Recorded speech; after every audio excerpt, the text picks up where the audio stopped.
రాశి వారికి 4వ వారము చివరి వారం, జూలై చివరి వారంలో ఉద్యోగస్తులకు ట్రాన్స్ఫర్ తప్పకుండా అవుతుంది. అదేవిధంగా వ్యాపారస్తులకు మంచి లాభాలు, వీరికి కుటుంబ సౌఖ్యం అంటే భార్యాభర్తల అన్యోన్యత, సంతానంతో ఇది ఏవైనా నూతన వస్తువులు కొనడము, నూతన వాహన యోగాలు కానీ జరిగేది ఉంటుంది.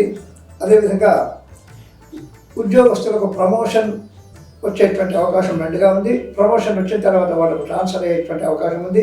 విద్యార్థులకు మరి వారు చేసినటువంటి విద్యా సంస్థలలో కాస్త కొత్తదనం ఉంటుంది కాబట్టి బెరుగ్గా ఉండి మరి అడ్జస్ట్ కావడానికి కొంతకాలం పట్టేటువంటి అవకాశం ఉంది. కాబట్టి ఈ జూలై నెలలో 4వ వారం యొక్క ఫలితాలు.